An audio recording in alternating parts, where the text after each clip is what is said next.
good morning and happy Monday. How are you all doing today? All right, Melanie here, taking the Monday morning lesson. Usually Alan does the morning, but we're switching it up a little bit today. So, it's a nice sunny day in Vancouver. The sunshine's finally out. We can say goodbye to that nasty rain. Things are looking up. So did you guys have a good weekend? What did you get up to? Did you do anything special? I got to go camping, so I was really happy about that because I love to camp. We had good weather, we floated in a lake, we had a campfire. It was so wonderful. Yeah, so if you had anything special you did on the weekend, feel free to type it below and let me know. Also, feel free to say hello or good morning so I can see who's in class today. All right, guys, so this week, I haven't written the theme on the board because I kind of got a little bit crazy with the grammar, but this week's theme is going to be called Extra Extra. So basically, we are focusing on newspapers, well, not newspapers, but the news. So we're going to be focusing on vocabulary related to the news, and we're also going to be focusing on grammar, which talks about direct speech and reported speech or indirect speech. So essentially, direct speech, she said, I love cats. So you're basically writing quotations, and then reported speech. So this person here is talking about this cat-loving lady. So this person, she said that she loves cats. So when we're talking about the news, like when you are reading the news, often you're going to see both direct speech, it's going to have quotation marks, and you're going to see reported speech. You're going to see both of these a lot when you read the news. So, and your assignment, of course, is going to be an interesting one. You're going to be creating your very own newspaper article. Woohoo! So yeah, we've got a very news-heavy week ahead of us. Now, when we talk about the news, who here reads the news? Does anybody read the news? Like you can do it online on your phone, or maybe you read a newspaper, or maybe you listen to the news. Maybe you listen to it on a radio, or maybe you watch the news on TV, or you watch it on your phone. So, do any of you guys watch the news or read the news? You can comment below. For me, I read the news a little bit. I find if I read it too much, I get a little bit depressed or kind of upset because the news has a lot of, difficult, kind of sad things sometimes. So if I feel like if I read the news too much, I get kind of like, oh, life sucks. But I think it's important to know what's going on, so I do try to read the news sometimes. Okay, so today, what are we gonna do? It's Monday, so it's going to be a very busy day. So as you can see, I got this very busy looking grammar board here. So we're gonna be starting off our first class with direct speech versus reported speech.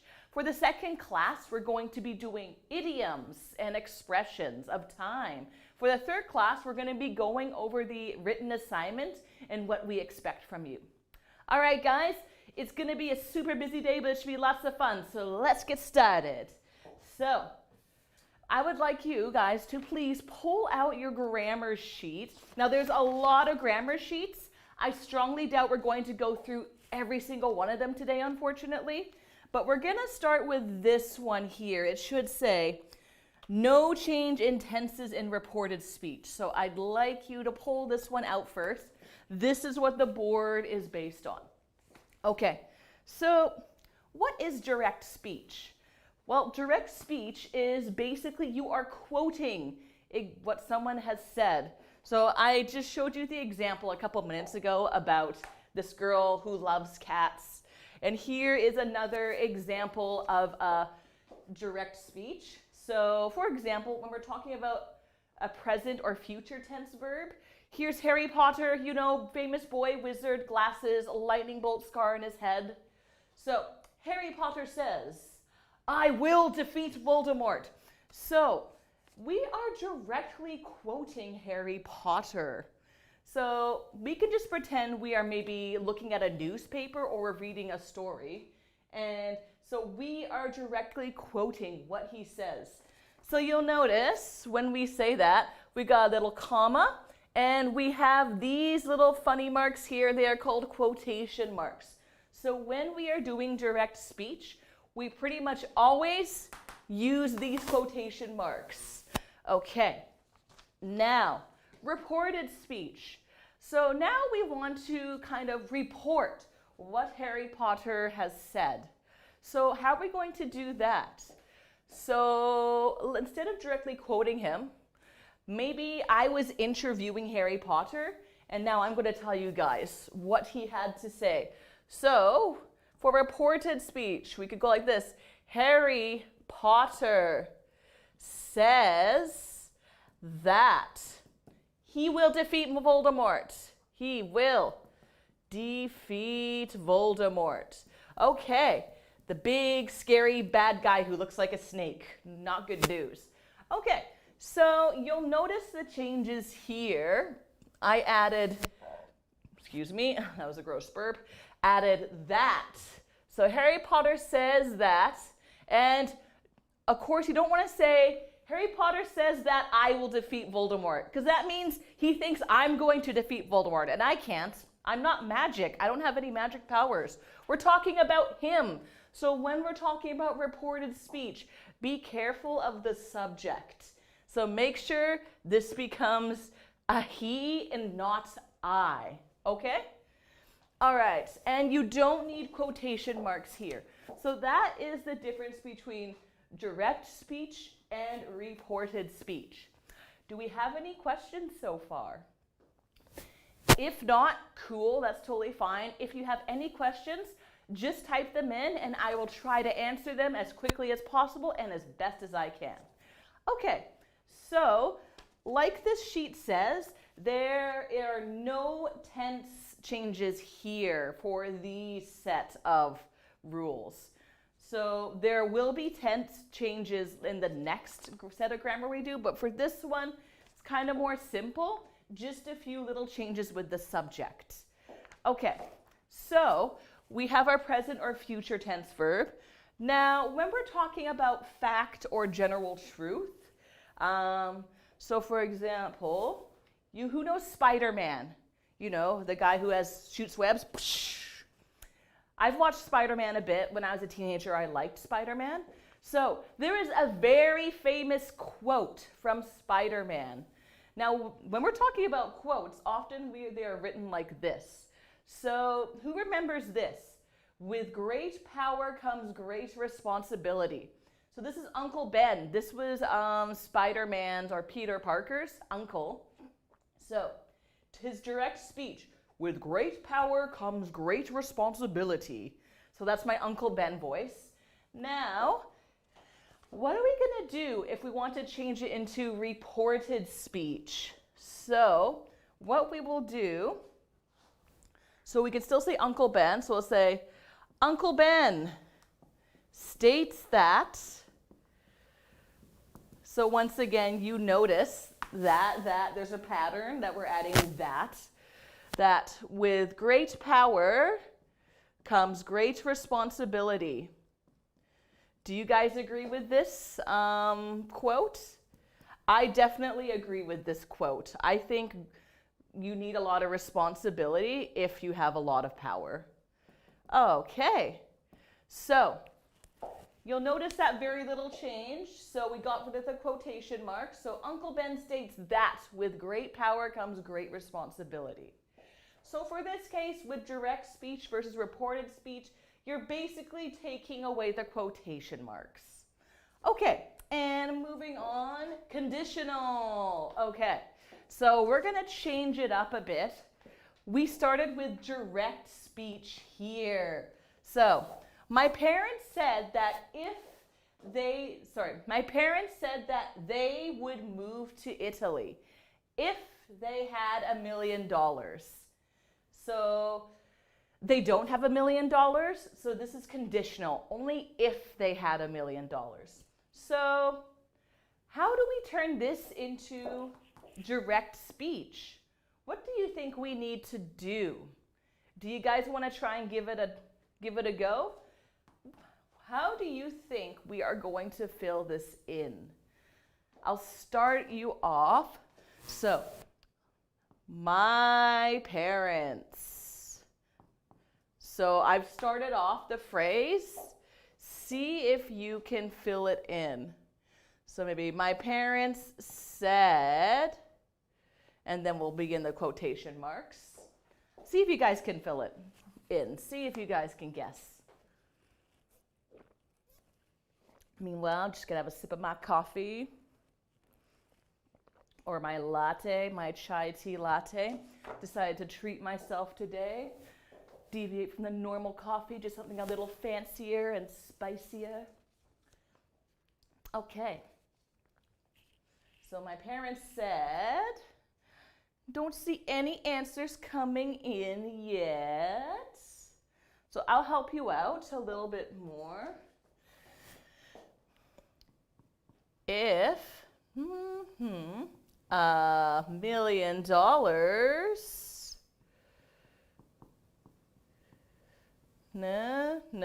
move to Italy. Okay, so I've created I've filled in most of the blanks for you. See if you guys can fill in the rest. So remember, you don't really have to change the verb tense. The important thing is the subject. So remember with Harry Potter, he says, I will defeat Voldemort. Harry Potter says that he will defeat Voldemort. My parents said that they would move to Italy if they had $1 million. My parents said, if.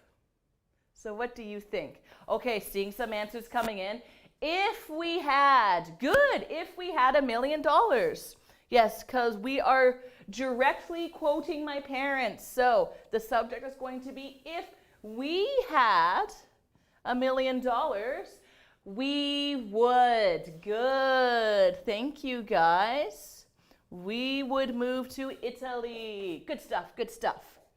Okay, nice. Well done. Okie dokie. Time clause. Okay, so now this, once again, I want you guys to try to do the same thing. I want you to try and fill in the direct speech part here. This is practice. Okay, so Hermione said, Hermione is Harry Potter's friend. I'm on a bit of a Harry Potter train today for our theme. Hermione said that she learned magic while she was living with her family. Okay, so remember, verb tenses are not going to change, but remember, it is the subject we got to be careful of. So, of course, direct speech.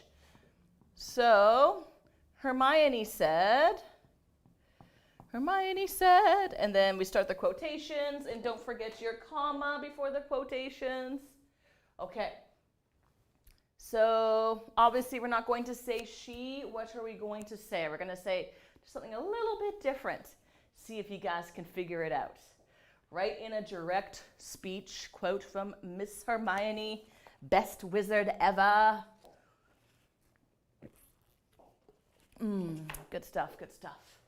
Okay. And let's see. I'll explain this one as well in the meantime while you guys are filling out this part. So, subjunctive and would, could, should. All right, so this is a little bit of a trickier one. So this might change a little bit the verb tense depending on the situation. Okay, so my husband said, I hope I can find a new job. So we're going to do reported speech now. So how are we going to start this out? So I'll give you a hint. Notice that we have kind of a repeating pattern of that we're putting certain words in here. So see if you guys can fill out this part once you have finished this. Okay, I see someone has written in the Hermione blank. Very good. Hermione said that. Sorry. Hermione said, I learned magic. Good. I learned magic while I was living with my parents. Good. While I was living with my family. True story. She was a very gifted wizard, even though her parents were not witches or wizards. With my family. Nice, nice, nice. All right, and last one. My husband said, I hope I can find a new job. What do you guys think is the answer? So we're going to do reported speech. My husband said, okay, I see some answers coming in. Excellent. My husband said that. Yes, very good. My husband said that he hopes. Very good. He hopes. And then we do have to change the tense here because it's third person. So I hope, you hope, he hopes. He can find a new job. Excellent. Good job, guys. All right. Any questions so far? I know this is a bit of a heavy lesson. There's kind of a lot going on, but we're going to get more practice during the week, so don't worry. All right. So if there are no more questions, I'm going to erase this board, but I'll step aside just in case you want to take any pictures. In the meantime, I'd like you to flip to the tense change one. So this is the slightly more tricky one. So flip to this page in the meantime. Take your picture if you got to. I'm going to erase the board in 3, 2, 1. All right, so let's get rid of this board. Not all of it, just the squares inside. So we're gonna move away from the Harry Potter theme for now, but he might pop up again soon. Not to worry. All right. Do you guys like Harry Potter? I read Harry Potter a lot when I was a teenager. I was obsessed with Harry Potter. It was kind of scary. I really liked Harry Potter. Okay. Let's see. Get rid of this. Just erasing the whole table. No point in me keeping it, I guess. Okay, so direct speech. So we're going to do this little thing. Direct speech. Woo. And I'm just going to put reported here. I'm not going to put reported speech. And let's just redraw this table. Don't mind me. Sorry, guys. Okay. So when we are talking about direct speech, sometimes there is a time lapse. So let's say, for example, we say now, and okay, I'm just going to use the example written here. So let's say this person says, the children are playing outside now. The children are playing outside now. Outside now.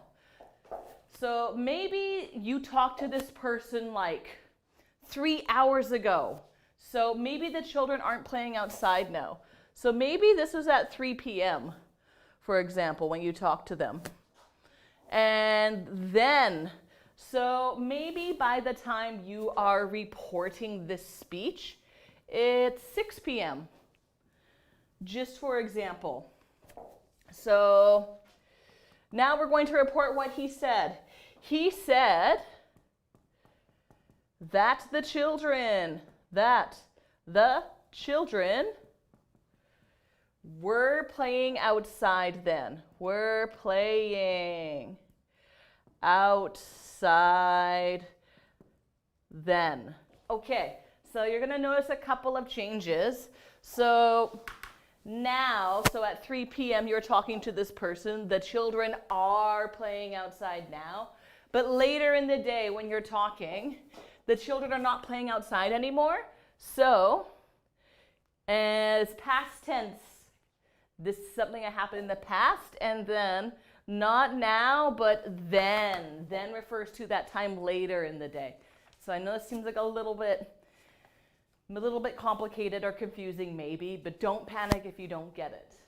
Okay, so, all right, so again, there's so many of these. I'm not going to go through every single example. I'm just going to go through like 3, maybe 4. So whatever I don't cover today, I strongly recommend you take a look at this at home and review it, okay? Let's see. Let's do today. I think this is a good one. Today. Okay, let's see. What am I going to do today? I know. I'm going to eat ramen today. I'm going to eat ramen today. Woohoo! Not really. But, oh yeah, quotation marks. So this is me. I'm saying, I'm going to eat ramen today. Now, you want to report what I said to your friend. Maybe you're telling your friend what Melanie did. So, how we're going to start this? So instead of saying today, maybe you're going to tell your friend 2 days later. So it's not going to be today anymore. So let's say, for example, today is what, July 6th? So maybe on July 8th, you're going to tell your friend about my plans. So Melanie said, or Mel for short, Mel said that she, now remember, it's going to be past tense now, right? Because it's not today anymore. So it becomes like 2 days ago. So Mel said that she was going to eat ramen. To eat ramen. And not today, but that day. That day. Okay. Good stuff, guys. Now, let's get you guys to do a little bit of practice. So, let's do another example with today. Okay. So, same thing, today and that day. So, I want you to use the same things. Let's see. Let's think. Let's see. Spider-Man. All right, going back to Spider-Man. Spider-Man will save the world today. Save the world today. Okay, so this is a quote. Let's say, who should say this? Okay, so this is a person. Her name is Mary Jane. So this is Spider-Man's girlfriend. So, and she says, Spider-Man will save the world today. So, I'm going to help you fill out the first part. Mary Jane said.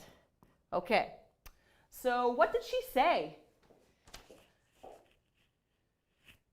What do you think? So what did Mary Jane say? So remember, so maybe Mary Jane, she talked about it today. She told us Spider-Man is going to save the world today. And then maybe a few days later, we are talking to someone about what Mary Jane said. So it's not going to be today anymore. It's going to be something different. So I'd like you to fill in the blank. What is Spider-Man going to do? I'll let you go ahead and do that. I'll give you a couple seconds. All right, and that's it for my coffee. Mary Jane said that. She said that. So remember that.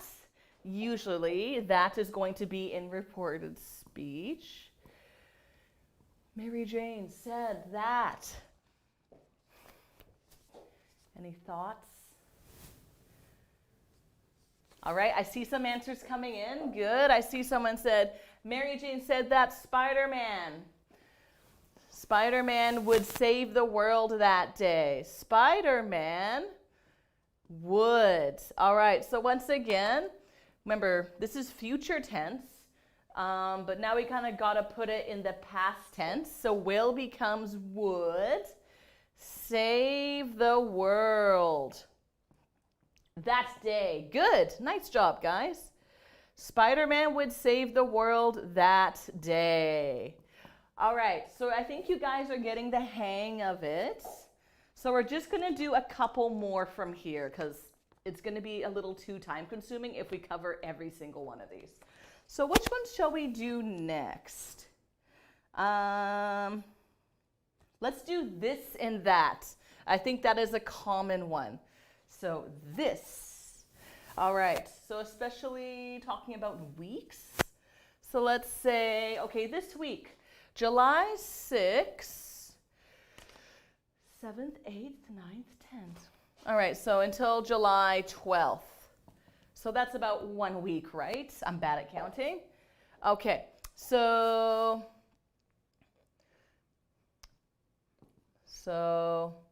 my mom said, I'm very busy this week. I'm very busy this week, so maybe I want to say hello to my mom, be like, hey mom, do you want to go out, get some lunch or coffee together? She says, sorry, I can't. I'm very busy this week. All right, end quote. So maybe next week, I tell my friends about that, like, oh, I wanted to meet my mom, but she said she was busy that week. So now, maybe let's say it's July 21st. So this is much later. This is not the same week. So this is going to become that. All right.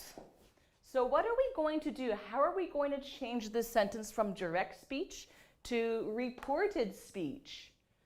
So I'll start you off, but I'd like you guys to type in the answer, okay? Please type in the answer. So my mom said, what's she going to say? So not this week. We're in a different week now. So, and remember, this is present tense. I am busy this week. But now we're going to be talking about the past tense. So what do we want to say instead? All right, so I'll let you guys type that in the meantime. We just plan out what we'll do next. Okay, we got 20 minutes.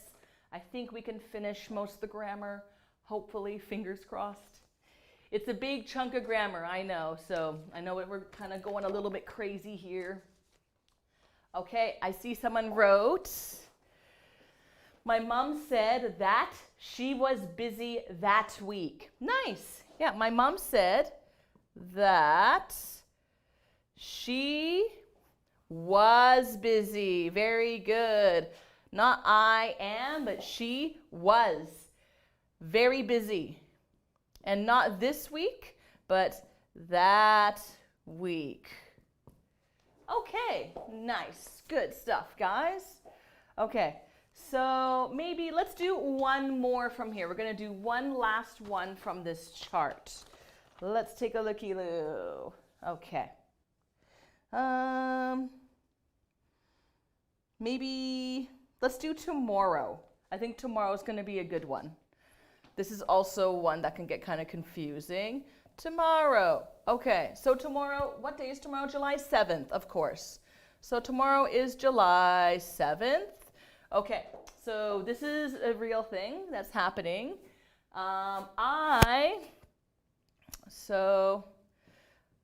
Mel said, this is true. I am going to Whistler tomorrow on vacation with my family. Woohoo!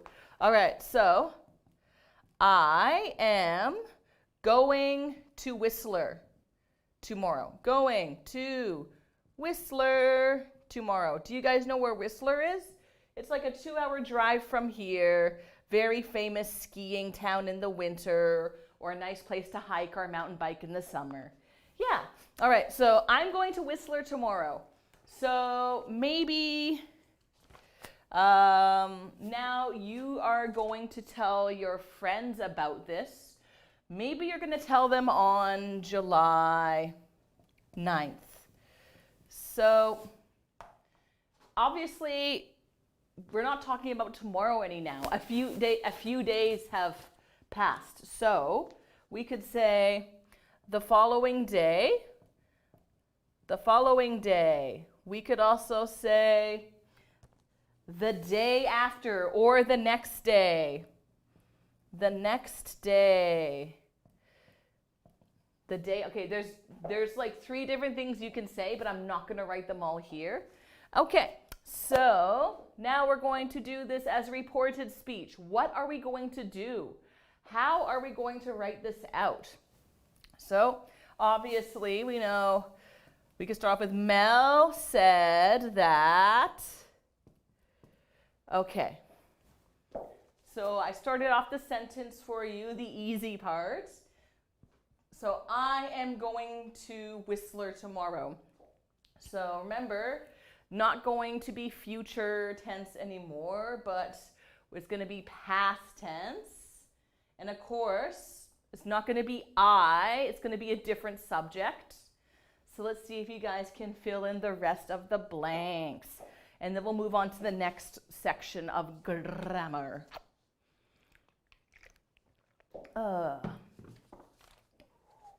Okay.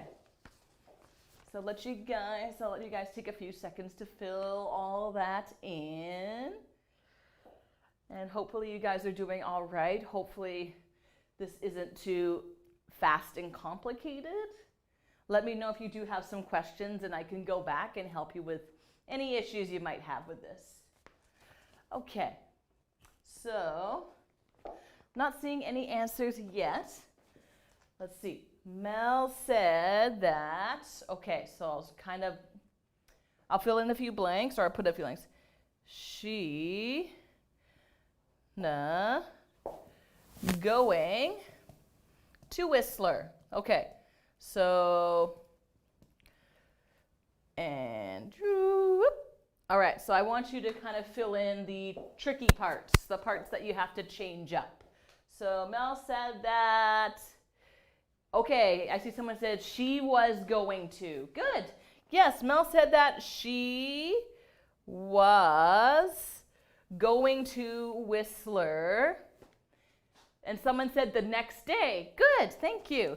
Yes, she was going to Whistler the next day or the following day. The next day. Okay. Okay, so that's how you can talk about tomorrow in reported speech.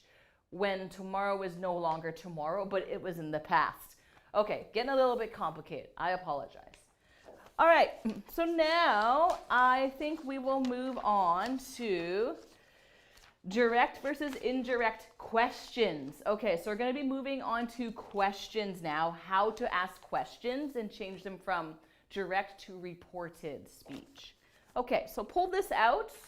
I'm going to erase this board in a couple seconds, so take a picture if you need to, because I'm going to erase this board in 3, 2, 1, and she gone. Let me just put this here and get rid of all this. Are you guys going on vacation anywhere this summer? Are you guys traveling anywhere? Well, I'm keeping my travel local to BC only, especially southern BC, because we're not supposed to leave our country or our province this summer for vacation, which I'm fine with, because BC is pretty beautiful to travel around. So I don't mind doing a staycation here this year in good old British Columbia. Okay. So that's pretty much the whole board erased. Good, good, good. All right. So I'll just put questions up here. Questions. All right. So we have our direct side of the table, and we have our indirect. Okay, so let's see. And yeah, I'm doing a lot of tables today, I know. So these are WH questions. All right. And then positive word order. Okay, so this is kind of a funny set of words here. Okay, so let me demonstrate. Let's see. So let's say I'm asking directions to Hogwarts Castle. All right, let's keep riding this Harry Potter train. All right, so when you're asking for directions, there's two ways you can ask for directions. You can do it in the direct way. So for example, where is Hogwarts? Where is my bag? Where is Toronto? So this is the direct way. Where is Hogwarts Castle? School of Magic and Learning. All right. And indirect. So this is kind of almost a more polite way you can ask questions. If you're asking direct questions, sometimes it seems a little too forward or maybe even aggressive. So if you want to be more polite, especially to people you don't know too well, it's better to use indirect questions. So instead of saying, where is Hogwarts? Maybe you could be a little bit more polite and say, can you tell me where Hogwarts is? Hogwarts is. Okay, so you're going to notice the verb changed. Where is Hogwarts? Then you're going to notice it came at the end. So when you're doing your indirect questions, your verb order is going to change. So be aware of that. So remember, verb in the middle for direct, verb is at the end for indirect. Okie doke? All right, let's do another example. Actually, maybe I can ask you guys. You're going to do some practice now. Okay. Where is Global College? Okay, so maybe you're coming to school. It's your first day. You're so excited to come to school, but you get lost in downtown Vancouver. You can't find GC, Global College. So you're going to call someone to the street. And when you walk to someone on the street, usually you say, excuse me, and then you can ask an indirect question. If you say it like this, that's okay. Excuse me, where is Global College? That's all right, but if you want to be even more polite, so you could say, excuse me, and, oh yeah, so I forgot to draw your attention down here. There are some little phrases. These are ways to start your indirect questions. So I'm going to say indirect phrases. So I'm going to put this over here. Could you tell me? Could you tell me? ... And another way you could start your phrase is, do you know? Do you know ... Okay. I'd like to know ...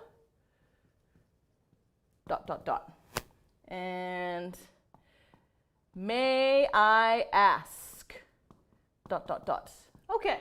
So there's many different ways that you could ask for directions. So you could say, excuse me, could you tell me where Global College is? Excuse me, may I ask where Global College is? Excuse me, do you know where Global College is? All right, so you could use like almost any one of these phrases to start an indirect question. This might be a little bit funny to like ask for directions, But I mean, if you do use this when you're asking for directions, it's not that bad. Like, people understand. But usually, these two are the best for asking directions. Okay, so someone said, could you tell me where Global College is? Nice, you got it. Yes, excuse me. Could you tell me? Could you tell me where GC is? And remember, yes, the verb comes at the end. All right. Doing good, guys, doing good. What else? Let's see. Okay, let's do this one. How much? Let's say, for example, how much is, all right, how much is this Nintendo Switch? Oh, everybody wants one of these gaming systems. You know what a Nintendo Switch console is, right? It's like a big video game thing. You can take it with you, or you can play games on the TV. Okay, so maybe you're going to the store and you see a Switch, but you don't know how much it costs. So you might go, excuse me, how much is this Nintendo Switch? Or you could ask it in a more indirect way. So you could use any one of these to ask the price of this. So I'd like you guys to tell me the indirect. I'd like you to try and make an indirect question using one of these. So you could start off with any one of these, and you're going to ask the price of a Nintendo Switch. And remember, be careful of the verb order, but I think you guys kind of got this. All right, so I'll let you type out the answer while I take a sip of hydrating cool water. There we go. That's the stuff. Okay, so I see someone, yes, they typed in, could you tell me how much this Nintendo Switch is? Good, yeah. So we used could you tell me up here already. So let's use another one of these. So maybe, excuse me, I'd like to know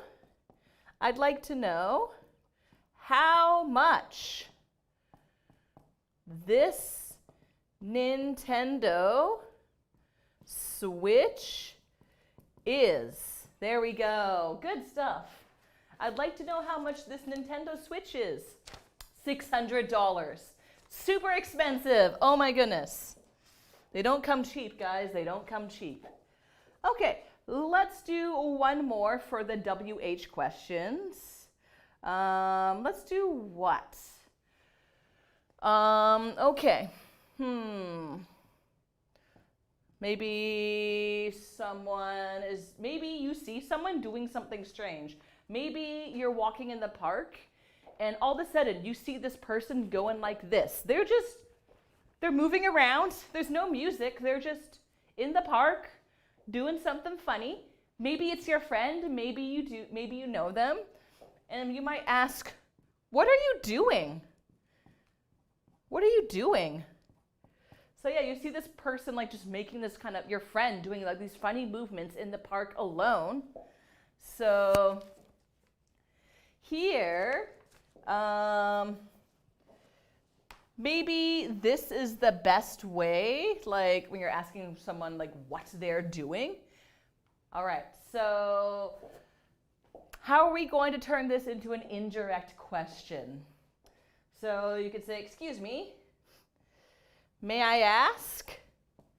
May I ask? All right, so this is going to be a little bit trickier because I know I said the verb goes at the end, but we have two verbs here, so we're not going to put are at the end. Doing is still going to be at the end, but we have to switch the order of are. So, excuse me, may I ask what? So what do you think is going to happen here?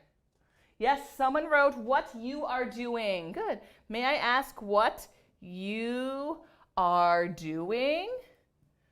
Good, right on. Okay, So that's right. You're going to switch R and U around. Good stuff, guys. Okay, so take a picture if you need to. We're going to do yes/no questions, and then we're going to have our break, okay? So I'm going to erase this in 3, 2, 1, and it's gone. All right. So I'll try to keep this table alive. Actually, now I'll just erase the whole thing. Okay.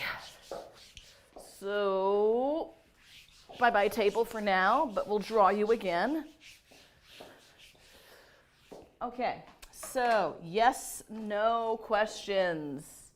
Yes, no questions. Okay, so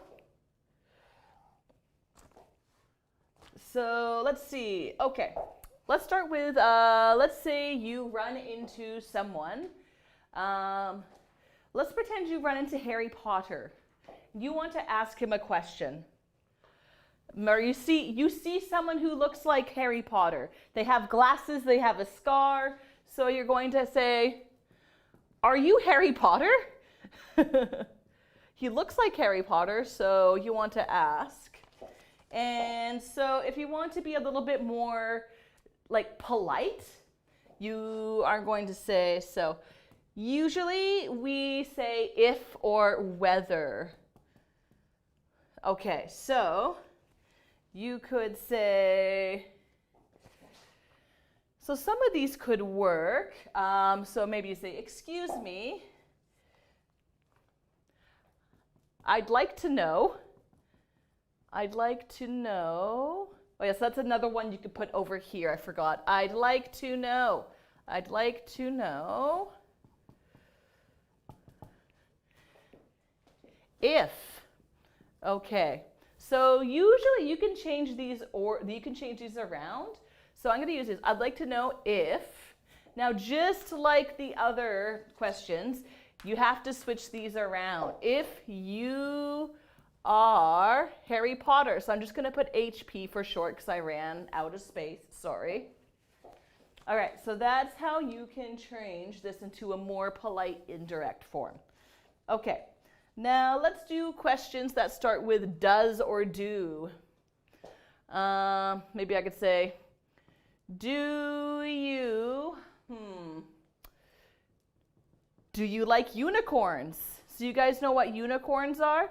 They're the magical horses with the horns on your head. So maybe you don't know this person very well. You want to ask the question in a more polite way. So you could say, let's see, yeah, could you tell me? Yeah, could you tell me? Could you tell me whether or not, whether you like unicorns? All right. So with this, again, you could use if you want to, or you could use whether. So it's kind of up to you which one you want to use. All right. So unfortunately, we ran out of time. Sorry, guys. Maybe we could quickly do a little bit of grammar in the next part of class. If not, we'll do more grammar practice later on this week, so don't worry too much. All right, so good stuff, guys. Thank you for participating. We will be back in 10 minutes, and we'll be doing some idioms. Have a good break, and see you in 10. Bye-bye.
back. All right. Hope you had a nice break. I know we had kind of a heavy grammar lesson, so hope you took a good, you decompressed, got some water, relaxed a bit. Okay, so we're going to be moving on to idioms now. So I think that'll be kind of like a nice cool down from our big grammar lesson. All right, so these idioms all relate to the media. All right, so when we say media, we're talking not just about news, but we're talking about TV, the internet. It can be just kind of anything you're watching or reading. So these are idioms that are fairly common in English, and they're fun to use. All right, so I'd like you guys to please pull out this sheet here if you have it. So it has the idioms, it has their definition, and it has an example sentence for each one. Now, I don't know if we're going to complete all 10 of these or 11. There's 11. I don't think we're going to get through all 10 or 11 of them because there is another activity I do want to do, but I'm going to try and get through most of them. All right, guys, are you ready? So here we go. Starting with number 1, surf the net or surf the web. Okay, so this is an idiom that is used very often in the English language. I use this pretty often too. We also have another way to say it. We can call it, I'm going to put down under new words. New words. Okay, we can call it net surfing, or we can even call it web surfing. So we can just shorten it to like one short verb. All right, so what does surf the net or surf the net web mean? So basically it means to spend time looking at different pages on the internet. So this is one of my favorite hobbies. I like to surf the web like in my free time. So I'll give you an example sentence. I always surf the web or surf the net in my free time. One of my favorite things to do is to look at Wikipedia pages. So I'll just like look at random Wikipedia pages on random facts or stuff like that. So yeah, surfing the web in my free time. What about you guys? Do you like to surf the net in your free time? If you do, you could type yes or you could type no. Yeah, let me know. I want to know if you surf the web. So yeah, again, very common idiom. Try and use it. If you can, it would be nice if you could type out your own example sentence. So maybe you could type out a sentence something like this, like, I surf the web every night for 3 hours. So maybe you could try and give me a sentence and I'd be more than happy to read it out. Okay, now, what's next? Get your wires crossed. Okay, so what does this mean? So what are wires? Wires are pieces of equipment. They often connect it's for electricity. Now, so this means you have a miscommunication and a misunderstanding. So, for example, maybe this is me. So I said, let's meet at 6 p.m. And this is my friend. And they're like, okay, 6 p.m. Now, I didn't say what day. So I just assumed today. Let's meet today at 6 p.m. But she doesn't know that. So maybe I go to our meeting spot. And let's say our meeting spot is a cafe. So here I am at 6 p.m. And I'm like, where's my friend? She's still at home because she thinks we're meeting tomorrow. So we got our wires crossed. So we kind of misunderstood when we were supposed to meet. So I'll make an example sentence. So my friend and I got our wires crossed. Got our wires crossed on when to meet. On when to meet.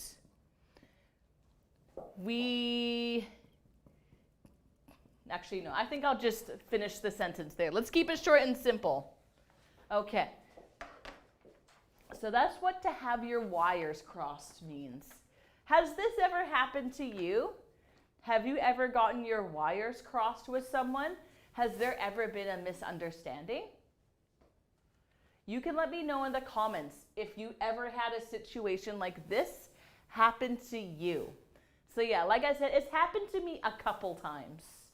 Not too often though, luckily. Okay, so I'm going to erase surf the next, just so we have a bit more room for our next idiom. Now, if you don't understand any of the idioms or you want me to give you some more examples or explain better, just let me know and I'd be happy to do so. Okay. Ooh, to take storm. This is a very good one. This is a very common idiom. All right. To take by storm. Okay. So, do you guys know the idiom to go viral? You might know this one, to go viral. So it's basically, especially on the internet, this happens, like a YouTube video or a news story when something gets really big and everybody knows about it. It goes viral. Now, this is kind of a similar thing. It means like everybody knows about it, like it becomes super popular. Like, let me think of a very famous video. Oh, okay, so for example, in 2012, Gangnam Style. You all know this video, right? I hope so. So in 2012, Gangnam Style took the internet by storm. Okay, so usually you have an object here. So to take by storm, so usually you're gonna put something like YouTube, took the world, took the internet. So this is true story, 2012, Gangnam Style, you know, this dance. It took the world by storm, not just the internet. But I think everybody kind of knew about this song and video. Really popular, right? Okay, now I'd like you guys to try and make a sentence. So I haven't seen anyone typing yet, so I want to see if you guys can write out an example sentence for me. Okay, so I'd like you to try using this idiom here. So for example, I'd like to say, took something something by storm. So I would like you to think of a really famous internet video or a movie or a piece of news, or like something really popular. So it could be anything. It could be something in your country, or it could be something in a different country. And it takes something by storm. So maybe here you have a country or the internet, the world. So what's another example? Oh, Despacito. That is a very famous song. Despacito took the world by storm in 2017. Despacito, I don't know the words, I'm sorry. But yeah, so that song took the world by storm in 2017. Can you guys give me any examples? Go ahead and fill in the blanks. All right. Oh, somebody followed us. Hooray. Thank you for giving us a follow. Woo! Or not. Okay. Anyway, so feel free, see if you can give me some examples here. I'd like to know what has taken the world, or what has taken your country or the internet by storm. Any thoughts? Something took the world by storm, the internet by storm. Okay, not seeing any answers. That's okay. That's okay. I'll just write in my example. So, Despacito. Despacito. I think that's how I say it. So Despacito took the world by storm in 2017, period. Okay, That's fine. All right. Everyone's being kind of quiet, but feel free to chime in and give me your example sentences anytime, guys. Okay, let's move on to our next idiom. Do I still have room on the board? No, I don't think so. So I'm going to erase the board. So we're going to go away, take our popularity. We're going to say goodbye to Despacito. Despacito.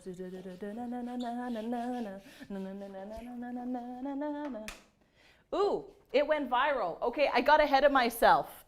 To go viral. Right, to go viral. Okay, or in past tense as it is written here, it went viral. All right, so basically it exploded in popularity, got super popular. All right. So should I use Despacito again, or can I think of a new example? Oh, how about pen, pineapple, apple, pen, PPAP? I got a pen, I have an apple, apple pen. You know that video, right? I think that's another popular internet worm. All right, so the video, PPAP, pen, pineapple, apple, pen, went viral. In, what year did it go viral? 2016, I think, in 2016. All right, so the video PPAP went viral in 2016. So it got really popular on the internet. Okay, now it's your turn once again.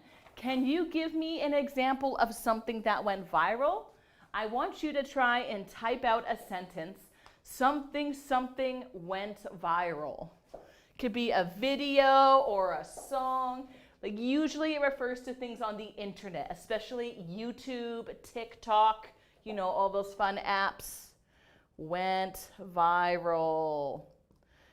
And then you could like give a year or a date here. All right, so I'd like you guys to type in any examples you have. Again, these can be examples from your own country, or it could be from different countries. It doesn't matter, totally up to you. And if it only went viral in your country, that's totally fine. All right, so feel free, type in your answers. I want to know what went viral. Okay, what else went viral?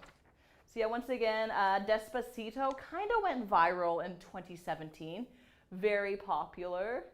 Again, I think this usually refers to internet videos, so this is definitely more of an internet thing. Okay, so I don't see folks writing, but that's okay. I'm going to keep this up here for now, just in case someone does write it an example. If you write your examples, I'll read them out. Okay, so I'm going to get rid of this top part. Went viral. All righty. Let's do number 5. Behind closed doors. Okay. Behind closed doors. Closed doors. Okay.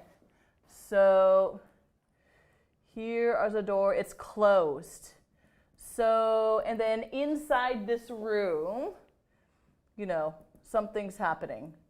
Like maybe they're discussing something important. So maybe a very important meeting is happening. So behind closed doors, so do you think many people can see or hear what's going on if the door is closed? No, of course not. When the door is closed, that means you get a lot of privacy. People don't know what's going on. So basically, behind closed doors is something that takes place hidden from view. The public can't see. So let's say, for example, so in the beginning,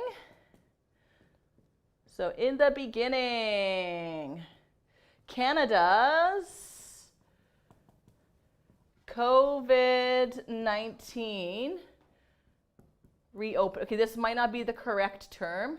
Reopening plan. So, you know, as you know, many countries, they had to kind of close up many restaurants, shops, and everything because of COVID-19. Now, because the cases have been going down in Canada, it's starting to open up its restaurants and businesses again. So I'm just calling this the COVID-19 reopening plan. I can't think of the right term right now, but if I think of it, I will correct it. So in the beginning, Canada's COVID-19 reopening plan was discussed behind closed doors. Behind closed doors. Okay, so basically the discussion was happening out of view because there are many different things like, okay, when should we open? Is it safe to open? So at the beginning, the discussion took place behind closed doors, but eventually it was open to the public. Okay, Canada, here's the plan. We're gonna open on this date and then salons will open on this date. So it wasn't behind closed doors for the whole time. Okay, so can you guys think of any situations that might take place behind closed doors? When do you think something might happen behind closed doors? It's not just official things like this, but it can be like more casual things, like, you know, maybe parents are discussing something and they don't want their children to know. So, for example, 20 years ago, my parents discussed our Disneyland vacation behind closed doors. So they didn't want us to know that we were going to Disneyland because they didn't know if we could do it or not. So at first, my parents are like, you know, close the doors at night and they talk about, okay, maybe we should take our kids to Disneyland. I think it might be nice. Ooh, I don't know, it's kind of expensive. What do you think? Okay, well, don't tell the kids yet. So, you know, it's kind of hush, hush, hush secret. That is behind closed doors. Okay, so feel free to write down any example sentences you have using behind closed doors. Okay, I don't see anyone writing example sentences for go viral, so I'm going to erase this. This example sentence did not go viral. And we're going to flip over. Let's see. Both sides of the... Let's see. Do we have enough time to do all of these? Okay. I think let's do number 7. Pull the wool over someone's eyes. So we're going to skip a few of these. Pull the wool over someone's eyes. Okay. So this sounds like kind of a funny idiom. So I'm going to draw a picture of how this works.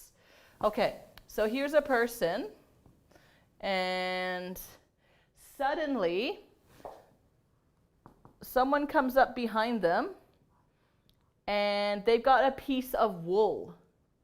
Do you know what wool is? So wool is the fluffy stuff on sheep. So here's a picture of a sheep. Bah.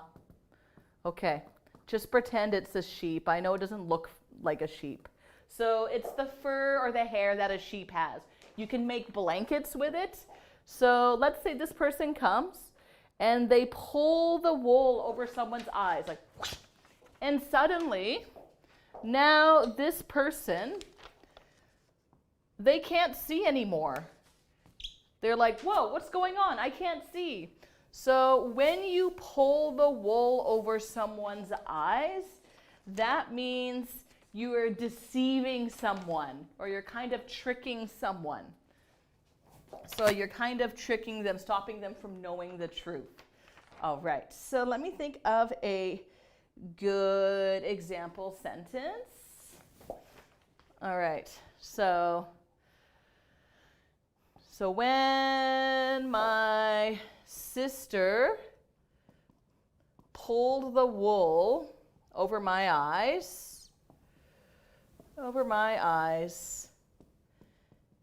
and took my Halloween candy. So she tricked me into taking my Halloween candy. I was angry. Of course I was. Children love their candy. Okay. So when my sister pulled the wool over my eyes and took my Halloween candy, I was angry.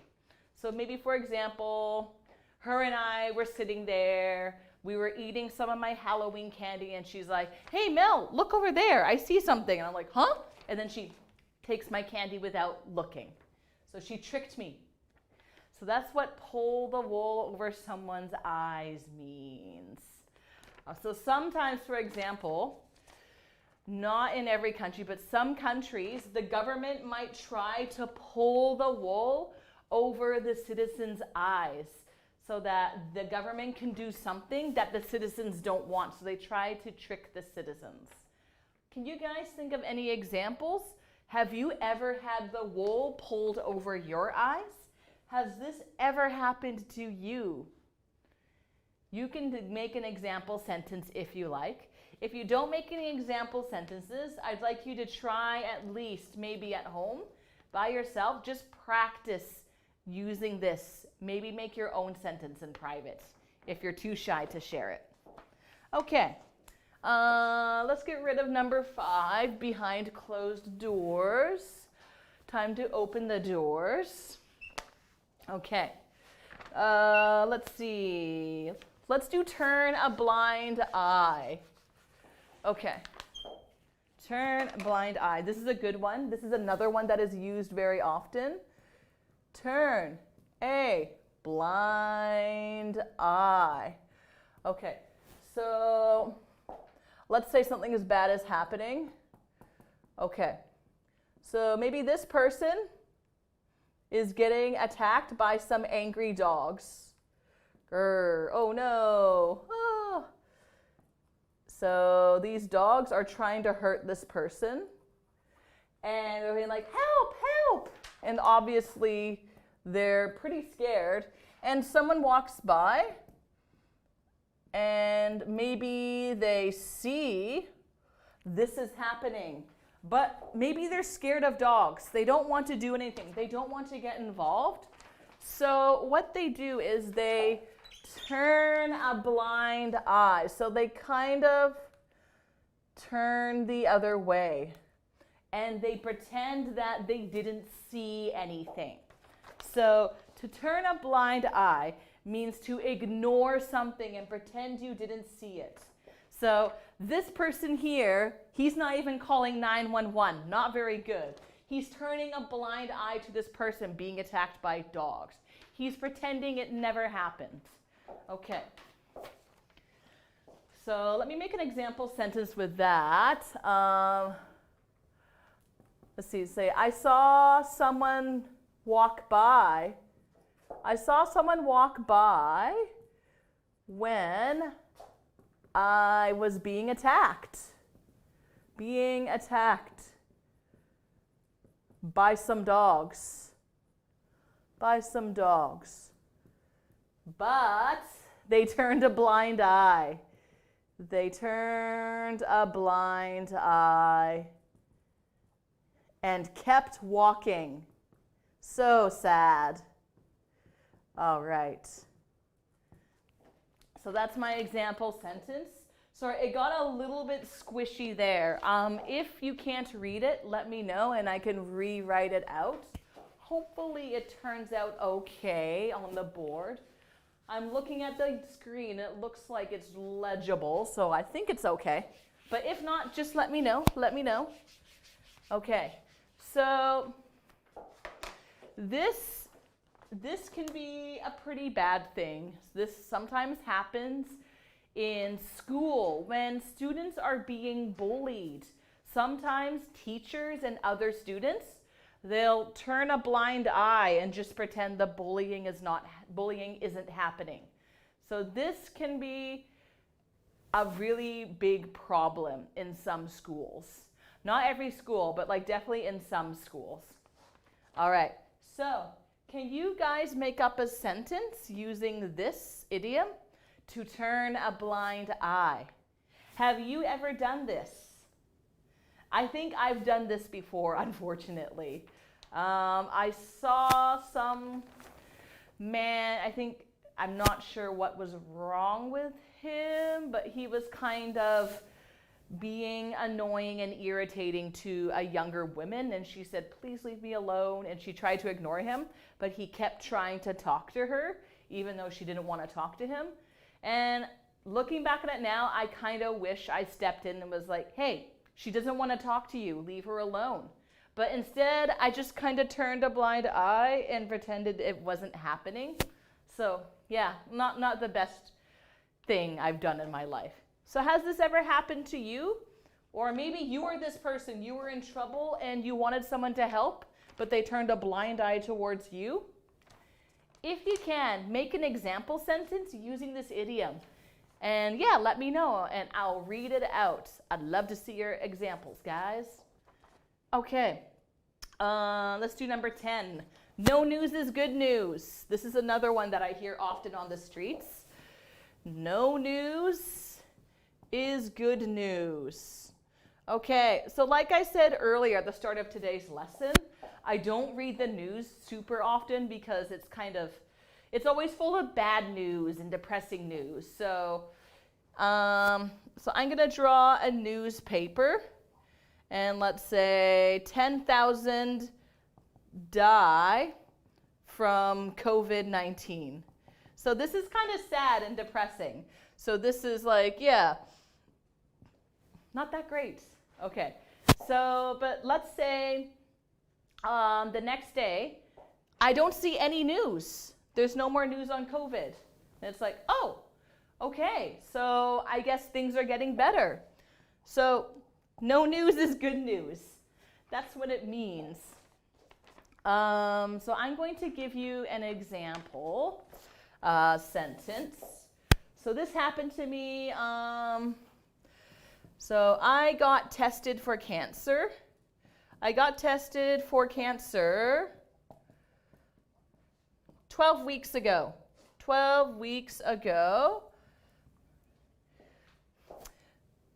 But I haven't got a phone call back from the doctor. I haven't got a call back from the doctor.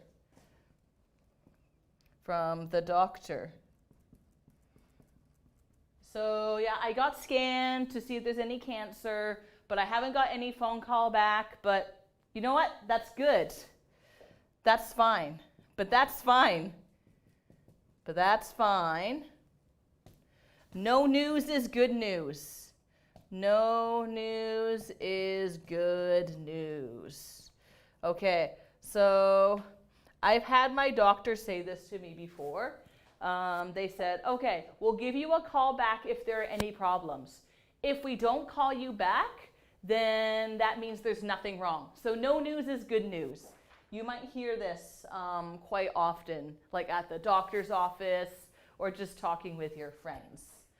Okay, so this might be tricky for you guys to make an example sentence of, but if you can, it would be nice if you could give me an example of no news is good news. You can use the COVID example if you like. So yeah, in Canada, almost every day we've been having like the news come in saying like 25 more cases of COVID, 1,000 new cases of COVID. But some days there's not much happening. Sometimes there are no new cases and there's nothing to write about COVID. So yeah, in that case, no news is good news. All right, we have one last idiom. So I'm going to erase number 9, the turning a blind eye. And we're going to be doing whistleblower. Okay, I'm going to erase the sheep for now. All right, number 11, whistleblower. What is a whistleblower? So this is something you're going to hear or see in the news a lot, I think. This is a very common term to see in newspapers. All right, so literally, you know what a whistle is, right? It makes a very loud sound like a beep. You blow it, like police officers often have it. And people will use this to get people's attention. So maybe teachers had it in the past, I'm not sure.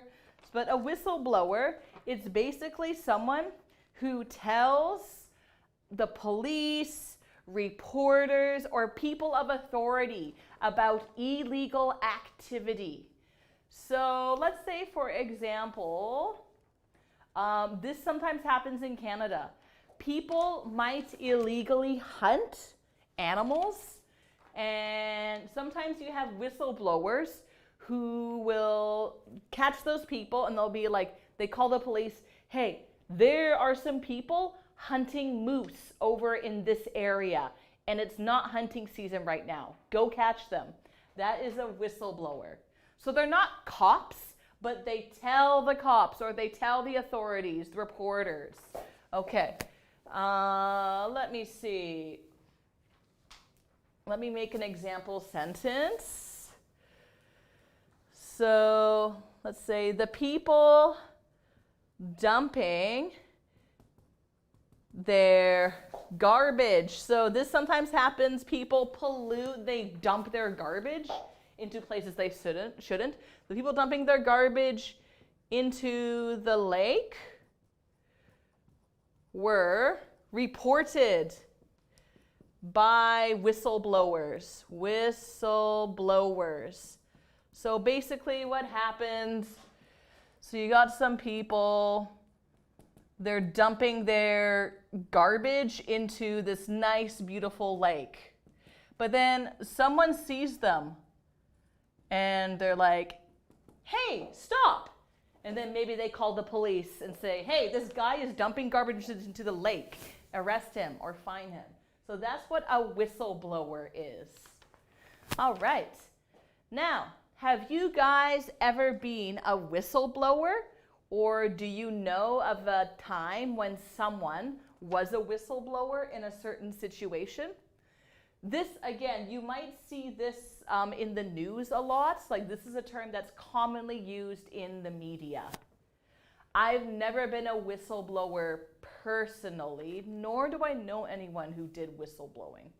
But yeah, think of it almost as people warning the reporters or police about illegal activity going on. Sometimes these people are very important. Okay, so that is about it for our idioms, guys.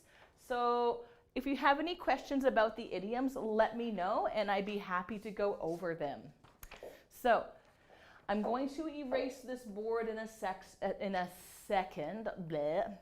Now, in the meantime, I'd like you guys to pull out this activity sheet on time. So I'm going to be teaching you a little bit of vocabulary related to time. Okay, so let's get rid of these idioms. Goodbye, whistleblower. And goodbye, polluting people, dirtying up the lake. Shame on you, shame on you. And no news is good news. Always, always, always. Okay, and vocabulary time. Vocabulary, time. Okay, so the words that I'm going to be teaching you here today, they are often found in writing or news reports, and they talk about specific points in time. So we got 3 that we're going to talk about. So we have one action or situation occurring before another action or situation. So, all right, so let's do part 1.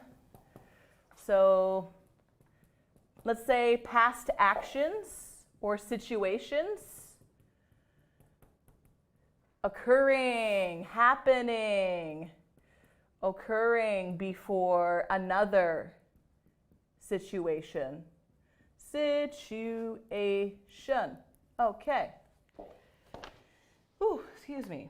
Let's see. Okay, so let's do by the time. This is the first one. By the time. Okay. So I'm going to give you an example. All right, by the time. So, by the time I finished my homework, it was already midnight. Okay, so basically I'll draw a picture. So it's midnight, and then I finish my homework. Yay, I've done my homework. So by the time I finished my homework, it was already midnight. So midnight kind of came first, then I finished my homework. All right, and earlier. All right, take a look. Okay, so let me think of another example. So you know early, so like early as in like 6 o'clock wake up, that's super early. All right, so let's say for example, today I taught at GC. And earlier that day, I did some homework. Not true, I didn't do any homework this morning. I never do my homework in the morning. But let's just pretend I'm a good student and did my studying. So first, so essentially, this is earlier. Here's me doing my homework. And then later or after, this is me teaching at GC. So earlier, so that means before, earlier. All right, so I think that's a fairly easy one. Okay, and I'm gonna erase this awful drawing. What else do we have? Formerly.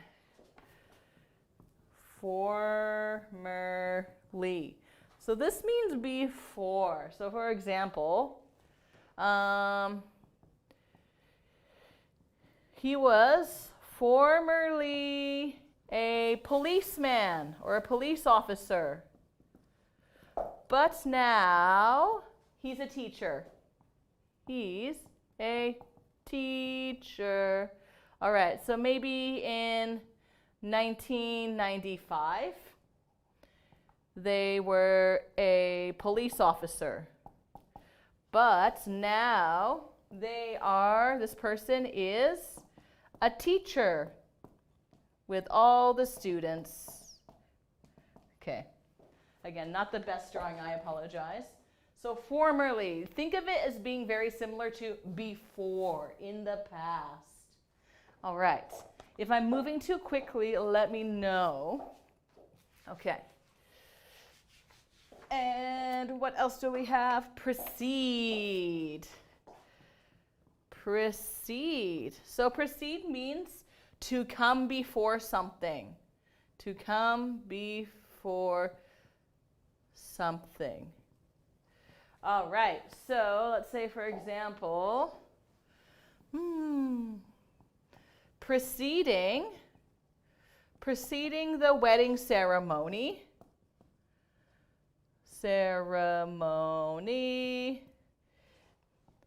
They took wedding photos. Wedding photos. All right, so basically, here is the wedding ceremony. Da da da da da da da da. Before that, though, they had their pictures taken. So someone took a picture of them, and they had their big wedding photos beforehand. So preceding the wedding ceremony, before the wedding ceremony, they took wedding photos. So first they took pictures, then they got married. Usually that's how most weddings go, I think, but I'm not sure. Correct me if I'm wrong. All right, so we're gonna get rid of these awful wedding drawings. Okay, and two more. Previously. Okay, so previously, once again, this is similar to before. So,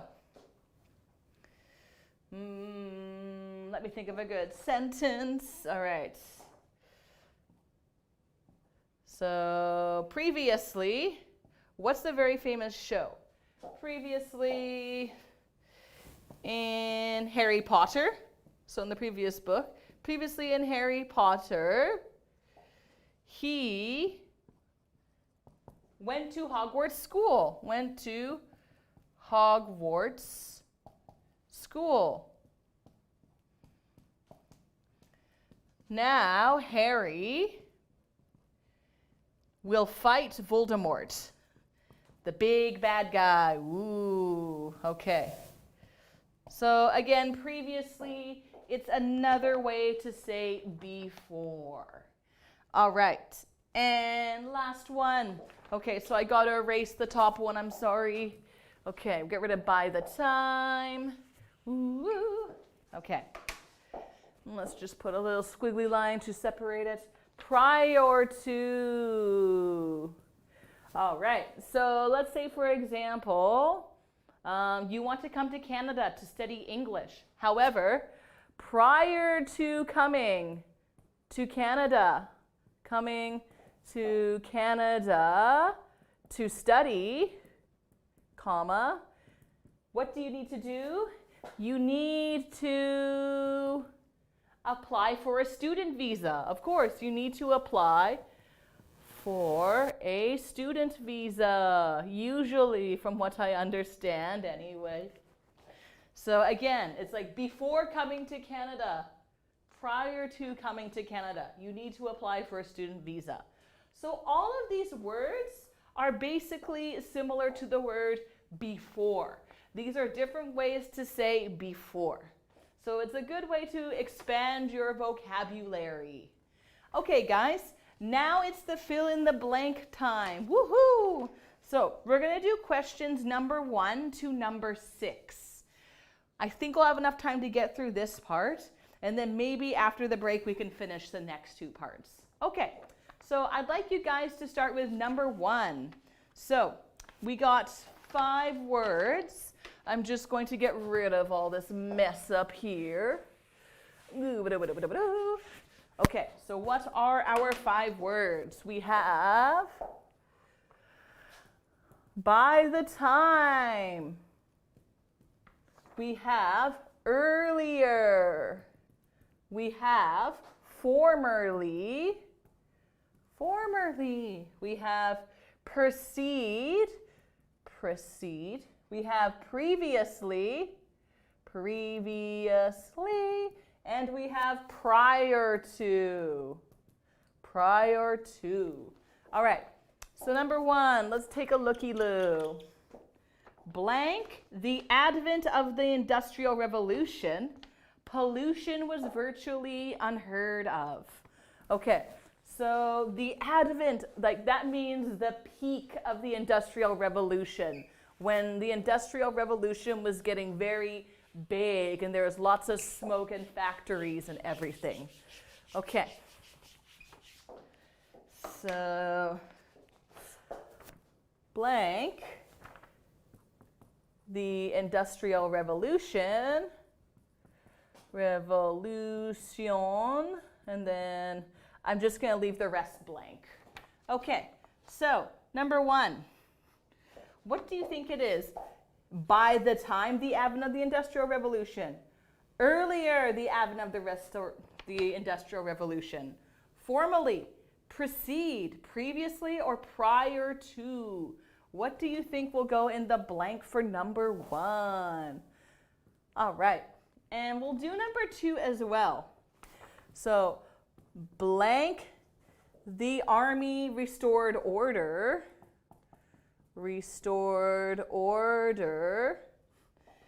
The city had been almost completely devastated. All right, so devastated means destroyed, taken apart. All right, so let's see if you guys can fill in number 1 and number 2. Well, I get some water. Oh. Okay, so what do you guys think it might be? What could number 1 be, and what could number 2 be? All right, I'm just gonna prep the rest of the board while you guys type in your answers. Number 3, known as Bombay. All right. Okay, not seeing any answers yet. Okay, so what I was hoping for number 1 was prior to the Industrial Revolution was the answer I was hoping for. So we'll get rid of prior to. So before the Industrial Revolution or prior to the Industrial Revolution, pollution was virtually unheard of. So there was no pollution. That's basically what it means. And any answers for number 2? So someone said by the time. Good, thank you. By the time the army restored order, the city had been almost completely devastated. So this happens nearly at the same time. But basically, the city was pretty much destroyed and then order was restored. So they were a little too late. All right, number 3, blank known as Bombay. Mumbai is India's most vibrant and exciting city. So what do you think it's going to be? So we got earlier, formerly, precede, and previously. We actually got 2 that could fit here. We got 2 that could possibly work. Okay, and number 4, a sudden drop in temperature. And temperature will usually precede, a blizzard. Okay, a blizzard, there we go. All right, so for this one, it's going to be a verb, and there's only one verb up here, so it should be pretty easy. So which one is the verb? All right, and 1 second to that. Oh dear, I might have done something wrong. Sorry, I may have. Let me just quickly check this. Previously. All right, so I see someone. No, everything's okay. Never mind, false alarm. Someone said formerly known as Bombay for the 3rd one. Good, yes. Formerly known as Bombay, Mumbai is one of India's most vibrant and exciting cities. Formerly. Good. All right, and what's number 4? So remember, it's going to be a verb, and only one of these is a verb. I'm going to do number 5 as well. Number 5. It was my first trip on an airplane. Blank. I'd always gone by train. Always gone by train. Okie dokie. I don't think I need a comma there, actually. All right, so someone said precede. Perfect, yes. So precede is a verb. Precede, to come before. So first, the temperature drops. Then a blizzard comes, a big snowstorm. So that is precede. And number 5 is previously. So I flew on an airplane for the first time. Previously, or before, I'd always gone by train. Okay, so, and that means our last one is going to be earlier. So we've run out of time, unfortunately, but maybe in the next class we can finish off the rest of this sheet, but I should probably go over your assignment first. So we're going to do our assignment. I'll prep you for that in the next class. So take a break for 10 minutes, and we'll see you soon. Bye-bye.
it's our last class today. How are we feeling? You still plugging away? You feeling good? Have you guys had lunch yet? Or are you going to eat after class? I'm going to have my lunch after class, and I can't wait because I'm a little bit hungry. But first, I got to teach you guys or show you guys how to do your assignment. Okay, so what is your assignment this week? So, like I've been saying, we are focusing on news and media. So your assignment is to create your very own news article. Ooh.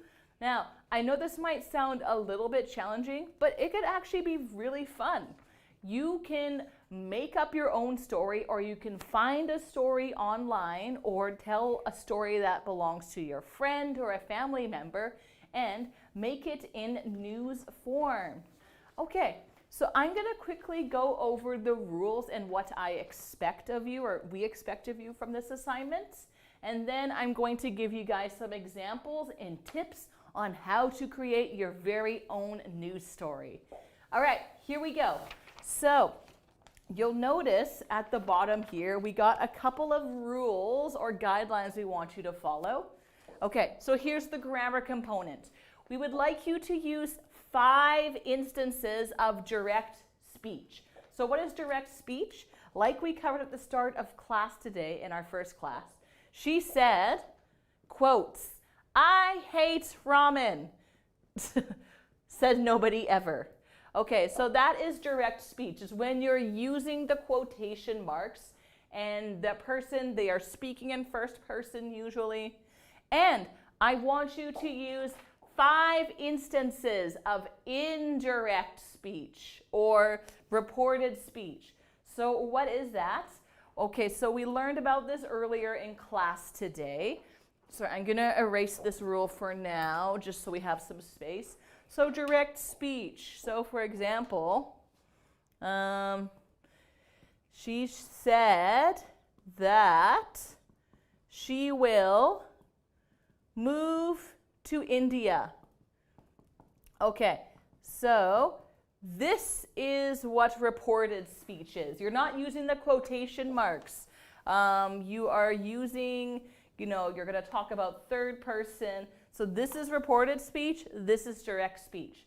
So use direct speech 5 times. Use reported speech 5 times. Final rule, how long should your assignment be? Please make your assignment 4 to 5 paragraphs long. Okay, so it might seem a little bit long, but it's not too bad actually, don't panic. So I'd like you to try and keep it 4 to 5 paragraphs long. Okay, any questions about the rules? Let me know if you have any questions at any time throughout the class, and I'll be happy to help out. Okay, so how do we write a newspaper article? How do we do this?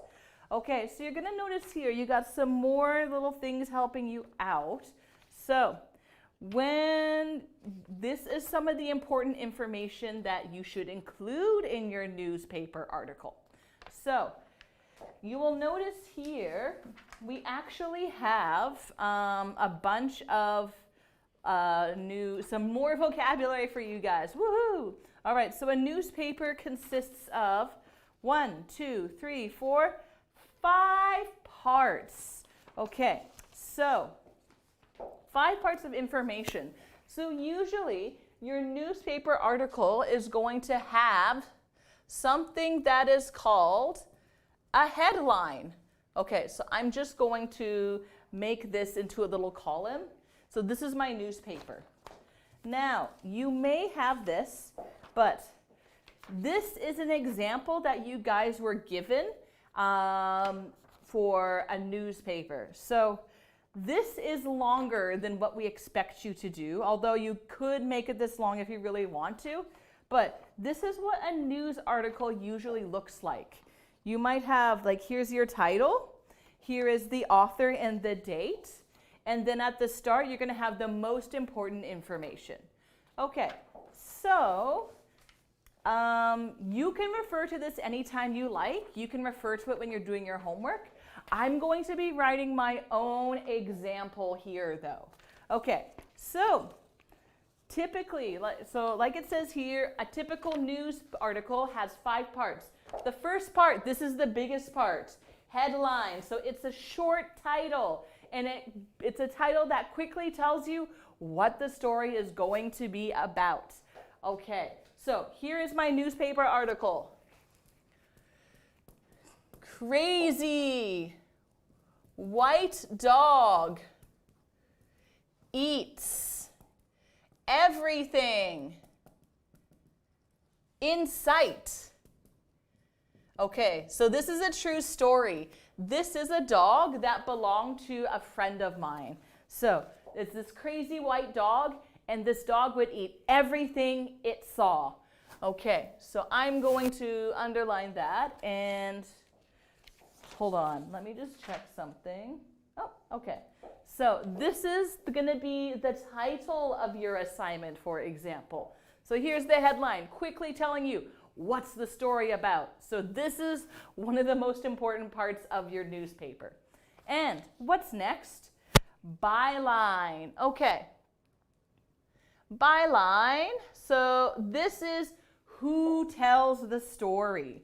Okay. So a byline. So for example, here it's going to be by Melanie. That's my name. So by Melanie. And maybe I'll write the date too. Today is June the 6th. By Melanie, June 6th, 2020. Easiest part of your assignment. Just write your name and maybe the date too if you want. Okay, so now here comes the hard part. Lead paragraph. Again, this is probably one of the most important parts of your assignment. So this is the paragraph that has all of the who, what, where, when, why, and how. This is the paragraph that's going to it's going to lay out the story and give the most important situation. Okay, so let's see. Who? Okay, so I'm going to answer the question. Okay, so I'm going to put here who, what, where, when, why, how. Okay, maybe you won't answer all of those questions, and that's okay, but your opening lead paragraph should explain some of these questions.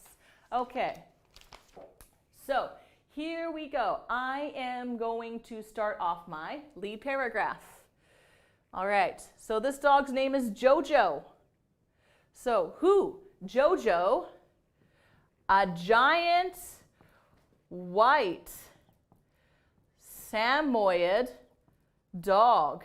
Okay, so for those of you who don't know what a Samoyed is, they are very fluffy, beautiful dogs.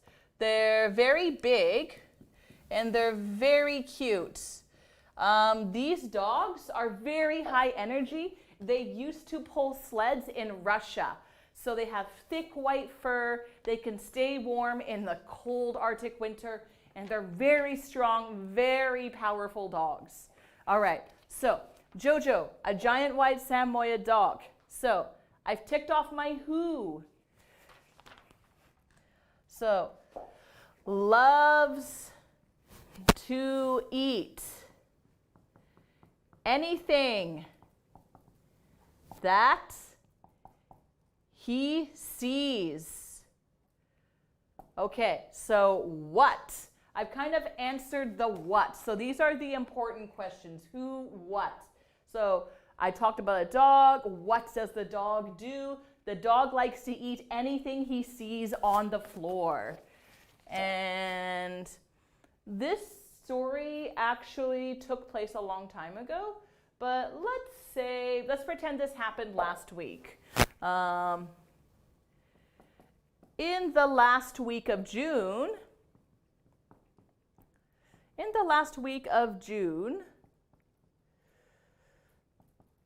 Jose, a reporter from our news company, went to his friend's house in North Vancouver for a barbecue. Okay, so now we've answered the where, North Vancouver, and when, last week, the last week of June. Now, I'm not sure if there's going to really be a why or a how answered here, but, so I'm going to write down one last sentence. Okay. So here we go.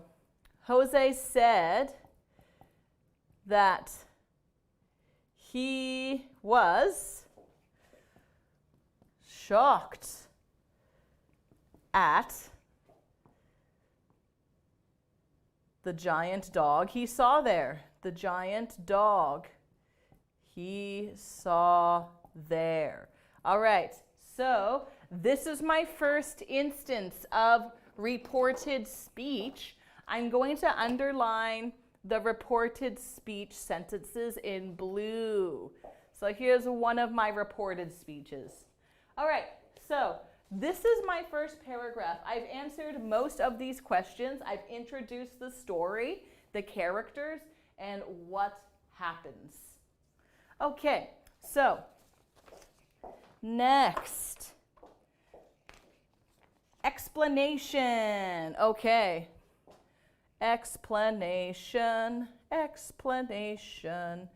It's when we add things. Okay, so explanation. So after this lead paragraph has been written, now this is where you're going to write down some other facts that you want your readers to know. Now, basically, you might want to try and think about what questions will the readers have. And this is the area where you're going to be putting most of your indirect reported speech and your direct speech. So this is probably going to be the longest part of your assignment. Okay, so I've just introduced Jojo, the crazy white dog who likes to eat everything. You guys probably have some questions. Some of those questions might be, what does Jojo like to eat? Why does Jojo eat everything? How old is Jojo? Or maybe there's a lot of questions you have about this whole situation. Okay, so let's begin the second paragraph. Okay, so this is the explanation.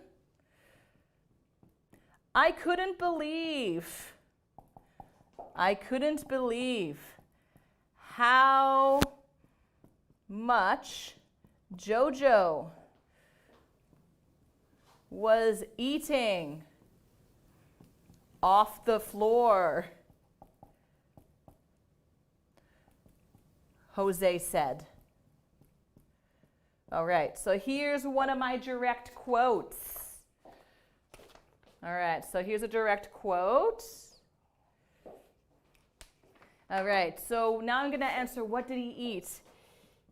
He ate anything from erasers and napkins to toy rubber snakes. Okay, so this is true. This dog would eat rubber toys off the floor and ate everything. It was insane. Toy rubber snakes. All right, so here's my second direct quote. Note the quotation marks.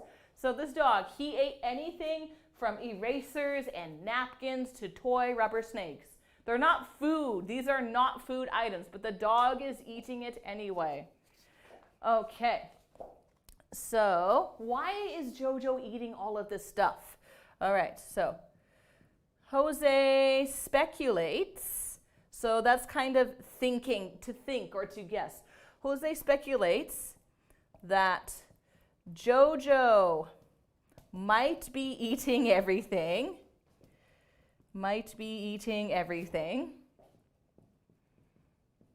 Because he is stressed. Okay. So now I'm kind of answering some questions like why? Why is Jojo eating everything? So this is another indirect speech. So Jose speculates that Jojo might be eating everything because he is stressed. Okay, so I'm not going to be writing much more, but here I can write a little bit more for this paragraph maybe, or maybe I could even start a new paragraph. All right, so let's see. So I'm going to erase this. If you want to take a picture, go ahead. Please feel free to do so. But these are the most important parts I want you to have in your assignment.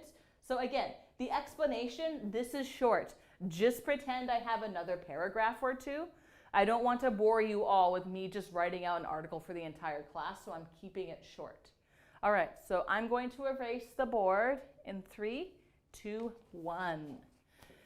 Bye-bye. Okay, so get rid of that. Okay, and so the last section, this is the least important part of the article probably, and you may not even need to have this in your assignment, but if you can, it would be awesome to have it in your assignment. So this part is called additional information. This comes at the end of your newspaper article. Additional information, additional info. I'm just going to say info for short, and this comes at the end. So you want to get the important information out of the way first because people stop reading the news halfway through all the time. So you want to get the important information first and then work your way down to the less important information. Okay, so let's see. I talked about Jojo, the crazy white Samoyed dog who eats everything. Erasers, napkins, toy rubber snakes. He eats everything. Why? Maybe he's stressed. Now, for additional information, let me think. So here, this is just kind of extra stuff. Maybe you can even talk about another story that is similar. So let's say, so here is the end. Maybe we could say Jose's mother experienced a similar situation. A similar situation with her pet Labrador Retriever dog. Very popular pet. So now we're kind of deviating away from Jojo. Bye, Jojo. And we're talking about Jose's mother's dog now. Similar story, not the same, but least important, but it's a good way to beef up your news article. So Jose's mother experienced a similar situation with her pet lab. She loves to eat anything I leave on the floor. Leave on the floor, Jose's mother said. Jose's mother says. So it's up to you if you want to use this in present tense or past tense. Okay. I can't. Here's another direct quote. I can't leave my knitting thing. So you know what knitting is, right? It's when you have the needles and you're making a blanket or you can make a scarf. I can't leave my knitting things on the floor or my dog will eat it. Okay, so this is my final paragraph. This is the additional information, the least important thing connected to my story about Jojo the crazy dog. Okay, so that is kind of how you could write your newspaper article. So mine ended up being 3 paragraphs long. That's pretty short. Remember, I want you to try to make yours 4 to 5 paragraphs long, okay? Try to do it if you can. Okay, do you guys have any questions? Just let me know if you have any questions at all at any point, and we can go over them. So remember, your assignment is due on Wednesday, so please submit it online, and then either Alan or I will mark it by the end of this week. Okay, so I'm going to erase this, the additional info part. All right, there we go. So now, I just want to cover one more thing that is related to this. You also got this. It's called inverted pyramid news writing. So you all know what a pyramid is, right? This is a pyramid. Now, inverted means upside down. So it's an upside down pyramid. So hopefully this pyramid will kind of help you to remember what's most important. So the widest part is the most important part and your biggest part, and then gradually the information gets less as the less important it gets. So let's see, what do we have? So first we have our headline. So obviously that's very important, as well as the byline. So remember, that's the name of who wrote the article. So here is our inverted pyramid. So you'll notice here at the top, and also what is next, first paragraph. First paragraph. All right, so this is the biggest part. This is the important information. So this is info. Your readers must have for your story or your communication to be successful. So if you want to write a news article, this is the important stuff that you really need to have. So this is the most important. And next. So basically, all the important stuff goes at the beginning. So important stuff. Okay, I'm not going to write that. Sorry, that's a little too wacky to write like that. I'm going to write some more notes on the side. That makes a lot more sense. So I'm going to put a little star. Important info, short for information. Info is at the beginning. Okay, there we go. So, and next we have additional information that is helpful but not crucial. Okay, so here we are going to have, let's see, explanation. Explanation. And then we have additional information, additional info. Okay, so explanation could maybe go here. So important, but not crucial. So crucial means extremely important. You need it. So your explanation, it's kind of going to be at the top. Like you should have your explanation up here.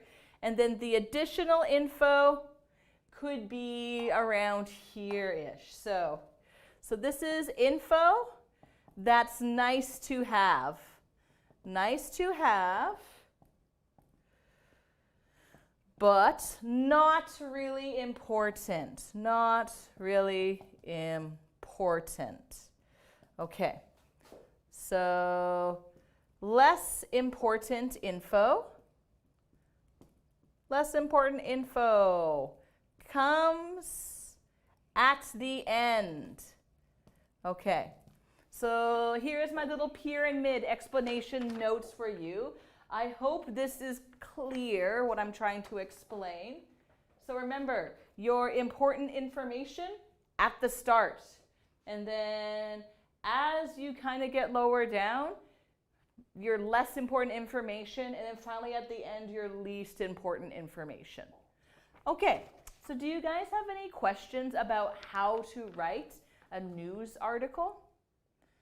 Don't worry if you don't. Remember, for this assignment, you can choose any story you like. It could be a true story. You can make it up yourself, or it can be a story that your friend or a family member has, or you could try to find a story on the internet, but I think it might be more fun if you could make up your own story. Maybe it could be about a vacation you had. That could be fun. Okay, so I wish you guys the best of luck on your assignment. I know you're going to do awesomely. So I'm going to erase this for now, but feel free to take a picture in the meantime. And what I think we will do for the rest of the class, let's finish up this here, because we didn't get enough time to finish this. So we're going to go back to our vocabulary on time, and we're going to try to do part 2 and part 3. All right, so let me just erase the board first. Okay. Do you guys have an idea of what you will write about for your assignments? Any thoughts? Do you also have a story about a crazy dog who likes to eat everything? I don't know how common that is, actually. All right. Get rid of Jojo, the crazy white dog. Get rid of this triangle. And I'm going to get rid of these assignment guidelines too. All right. Just get rid of the whole board and everything on here. Okay, we're good. We got 25 minutes left, I believe. Okay, so let's go on to part 2 for time expressions. So I'm going to write up here time. So back to vocabulary. Okay, so now we are on part 2. So one action or situation or situation. Happening at the same time as another action or situation. All right. So let's say, for example, what this means. So let's say I was reading a book, and then maybe my husband, I'll give myself hair, my husband is playing video games on his TV. So for me, while I was reading a book, comma, my husband was playing video games. Video games, okay. So, and maybe it's 6 p.m. So this is happening at the same time. 2 different actions are happening at 6 o'clock. All right, so first word, here's it, while, okay. So this is a good one. So so for here, take note that while comes before the subject. While I was reading a book, my husband was playing video games. Or you could even switch it around. My husband was playing video games while I was reading a book. Okay. So I'm going to erase this and make a table just to kind of keep things more clean and organized. All right, so, all right, at that very moment. Okay. So this isn't a one I see super often. Okay. So usually at that very moment. Usually that comes at the start of a sentence. Okay. So, for example, let me try and think of one. So I know there's already sentences here. I want to try and think of my own. So let's say, I'm going to keep it boring. I'm sorry. I finished making dinner at 7 p.m. At that very moment. Okay. At that very moment, the phone rang. So I'm just about to eat dinner, about to take my first bite, and then the phone rings. Ugh, I hate that. Don't you hate that? Okay. So when we use at the very moment, first we talk about one situation, then we say at that very moment, we talk about the next situation. So usually you have to have one situation already written before you use this. So what's another example? So going back to Spider-Man. So Spider-Man was swinging from building to building, and he finally found his enemy, the Green Goblin. At that very moment, the Green Goblin was destroying the city. All right, so hopefully you guys got an idea. So that's the rule of when to use at that very moment. What's next? During. Okay. Okay, so during. Let's see. Oh, yes. Okay, so during, I'm going to put a rule here. So comes before a noun. Usually before a noun. During, yes, before a noun. So I'm going to put that here. I was sleeping. Okay, I'm trying to think of another sentence. Sorry, I had a good one earlier, then it just slipped my mind. Okay, so I slept well. No, that's not a good one. Okay, sorry, let me think of a better one. All right.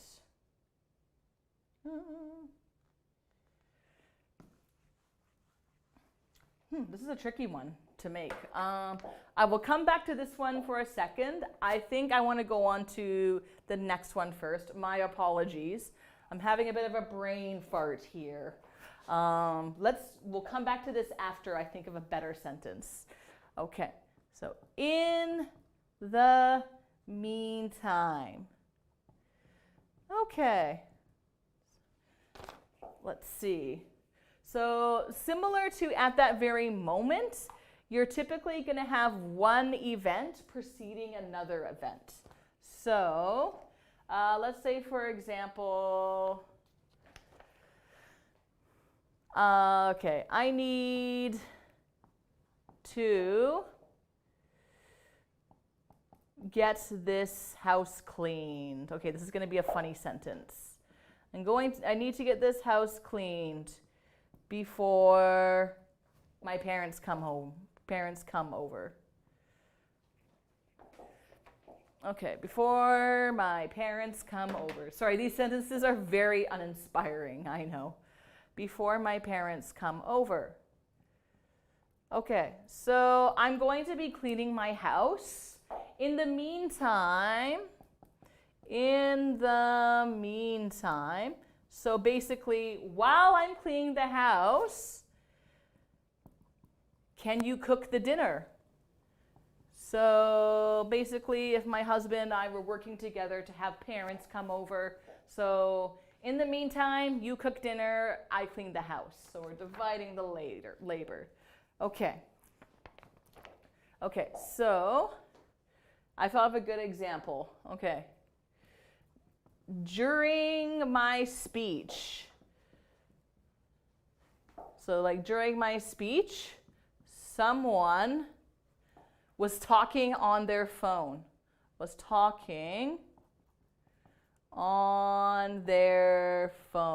Okay. So this is the noun here, my speech. During my speech, someone was talking on their phone. So at the same time I was giving a speech, someone was like, blah, blah, blah, blah, blah, blah, blah. Not very polite. So this can be switched around. Someone was talking on their phone during my speech. It doesn't matter which order you put the sentence in. All right, guys, and last one, while. Okay, this is the easiest one to use. So while, okay, so this comes before a subject. So, whereas this one usually comes before a noun or the pronoun, I guess. Okay, so let's see. What should we do? So Harry Potter, back to Harry Potter. Harry Potter was playing Quidditch. You guys know what Quidditch is? It's the sport where you're flying on a broom and you're trying to throw a ball into a ring. Harry Potter was playing Quidditch while he was a student at Hogwarts. A student at Hogwarts. Okay, so I think this is, so basically during the time he's a student, he is a student and he is playing Quidditch. These are happening at the same time while he was at Hogwarts. Okay, how are we doing, guys? I think we should move on to the 4 questions we have here. So it's significantly shorter than part 1, so this should be nice. So I'll let you take a picture of the board. 3, 2, 1, and I'm going to erase the board now. Okay, so let's take a look at what words we have. Okay, get rid of all this first. Okay, so first off, let's see, we have at that very moment. And we have during.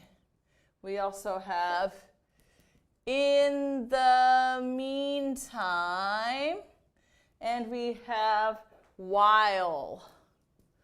All right, so number 1. So if you look at number 1, 2, 3, 4, this makes a whole story. This is actually from a news article. Okay, so you're going to notice that this makes an entire story here. So number 1, blank. The minister was making his speech. Thousands of demonstrators took to the streets. Okay, so we have the minister. So we have someone important. They're making a speech. And at the same time, you have people protesting in the streets like, no more war or no more pipeline. So they're protesting something. All right, so what would be a good word? So at that very moment, during, in the meantime, or while. What do you think is going to be the correct answer to put here? I'm going to do number 2 as well. Okay, oops, so something the minister was making his speech. Was making his speech. And I'm not going to write the whole sentence out because that will take far too long. Number 2, blank the speech. They jeered and shouted slogans. Okay, so what do you guys think number 2 is going to be? So remember, this is a noun.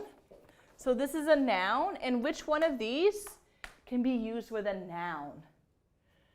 All right, and here we have another noun. So which one are we going to use? Okay, so feel free to type in your answers. I'm going to prepare the next few questions. Number 3. The minister continued speaking. The minister, oops, I'm just going to put M for short. The minister continued speaking. Period. Da, da, da, da, da, da. The police. So the police were ordered onto the streets. All right. So I see someone has wrote while for number 1. Good, yes. Okay, while the minister was making his speech, thousands of demonstrators took to the streets. Okay, and number 2, I see someone said, during the speech, they jeered and shouted slogans. Good. During the speech, they jeered and shouted slogans. Okay. Number 3, any thoughts? And I'm going to set up number 4 as well. Okay, so he finished the speech and with a word of praise for the police. For the police. Blank. People began throwing bottles and bricks. Oh, God. Okay. So, number 3, the minister continued speaking.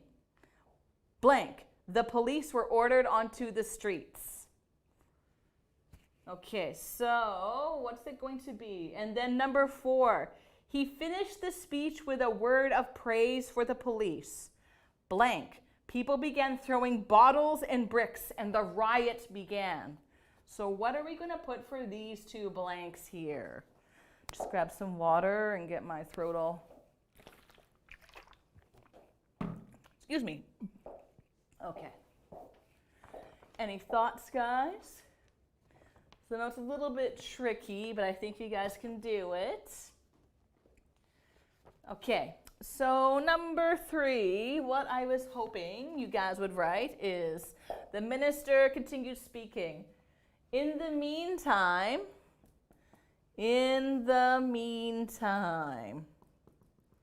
okay. So the minister continued speaking. In the meantime, the police were ordered onto the streets. So kind of happening at the same time. So that means the last one. He finished the speech with a word of praise for the police. At that very moment,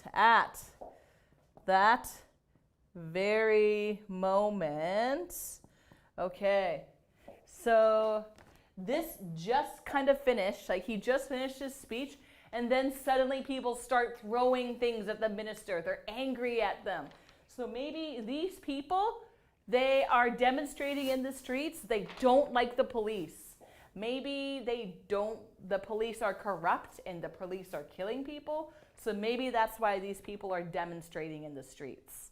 All right, this is actually quite, it connects to today's news, especially with the Black Lives Matter movement, I think. Just to do with like police abuse and brutality towards Black people. So this story kind of connects to what's going on right now in the world. Okay, so we got about 7 minutes left. I'm going to try to explain part 3 really quickly, teach you a few more words. So let's get rid of this. All right.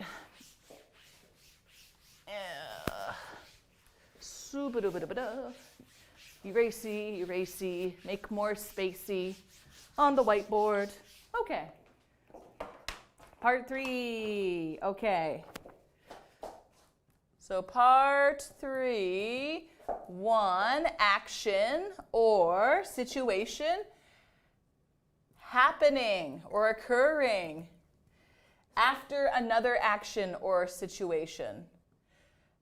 After another action or situation. Okay, so we had our before, our during, and our after. All right, so let's do afterwards. Afterwards.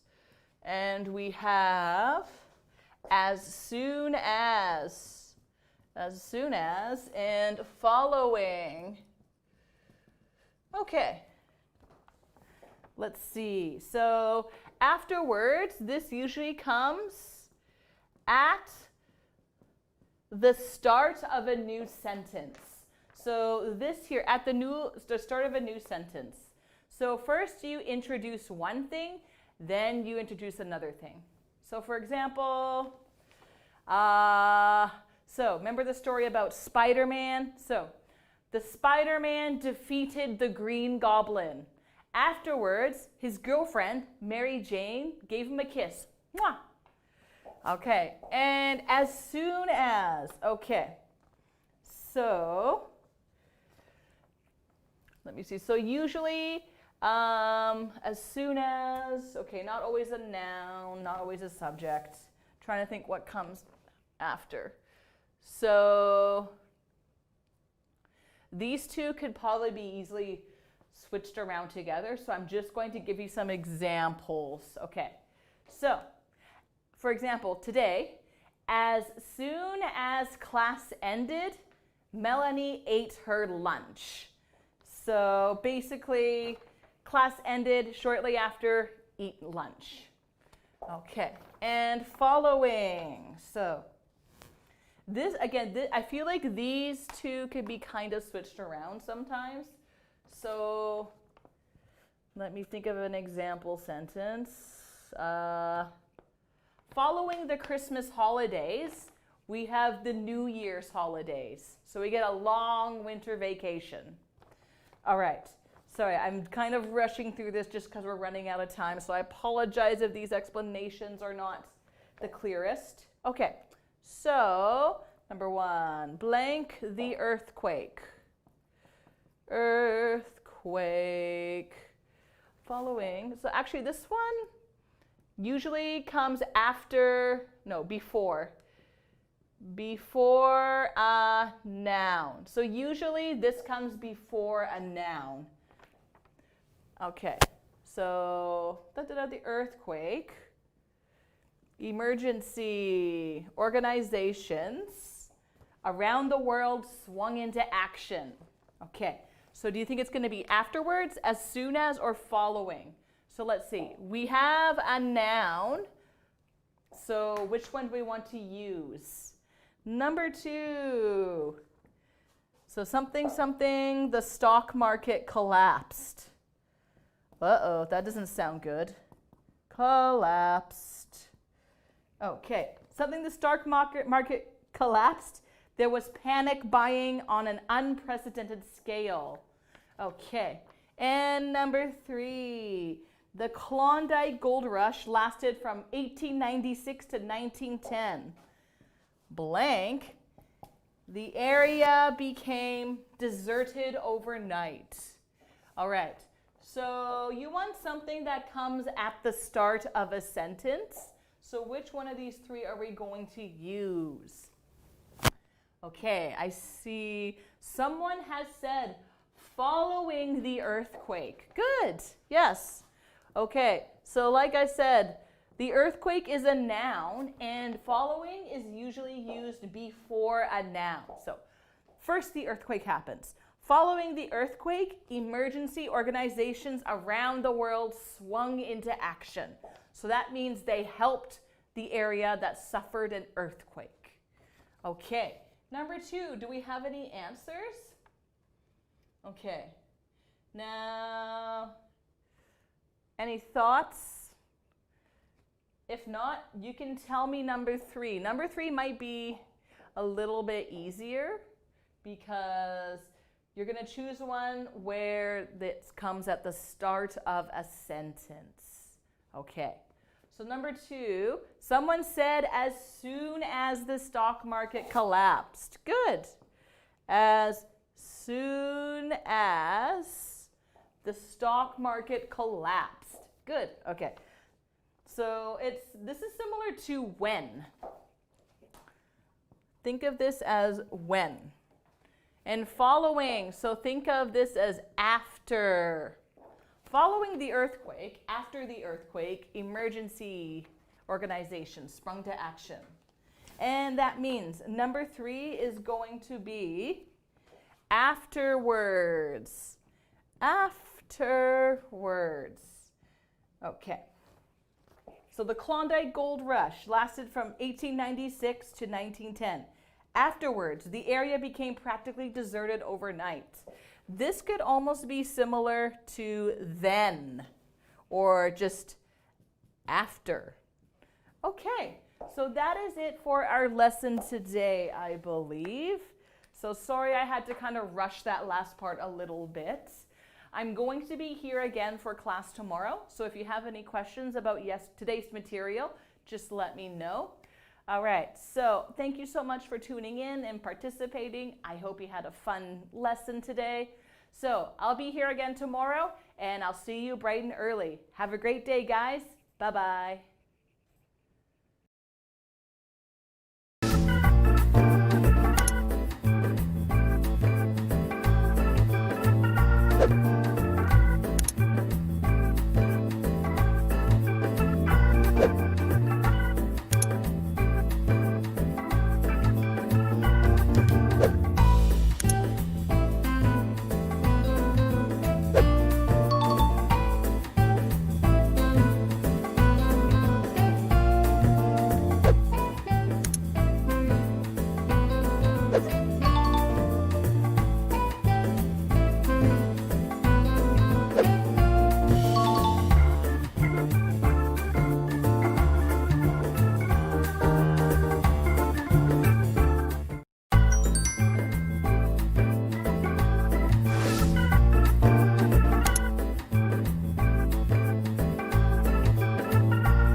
you.